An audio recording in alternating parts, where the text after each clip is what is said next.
Hi everyone and welcome to the first episode of Saffron Insights. Today we're going to learn and practice the Persian verb-ending system. So far we have worked with the two irregular verbs of Persian, budan, to be, and dashtan, to have. As you might have noticed, the verb endings we use for dashtan are the exact same set of endings we used for budan. This is because in Persian, every subject pronoun is associated with a particular verb ending. For example, if you're making a sentence with man, which means I, as your subject, no matter what verb you're using, your verb ending would always be am, like man hastam and man daram here. Similarly, to, which means you, is always associated with e, un by default goes with e, ma is always and with no exception associated with im, shoma with in, and una with an in spoken Persian.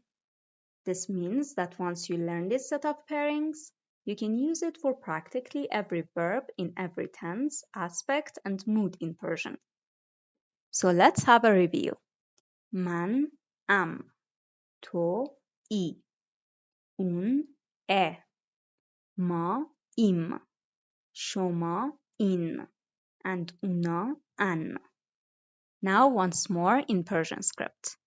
Man, am, to, I, un, e, ma, im, shoma, in, and una, an. And now let's put our knowledge into practice. Take a look at the vocabulary and tell me how we can say I'm a photographer and I have an atelier in Persian. من عکاس هستم. من یه آتلیه دارم. You're an employee, right? You have an office, right? تو کارمند هستی، نه؟ تو یه دفتر داری، نه؟ He is a mechanic. He has a workshop. اون مکانیکه.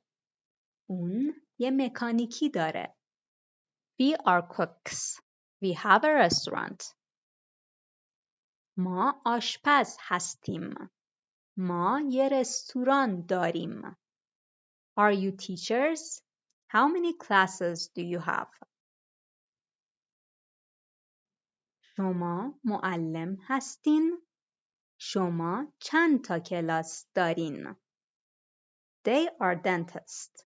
They have a clinic.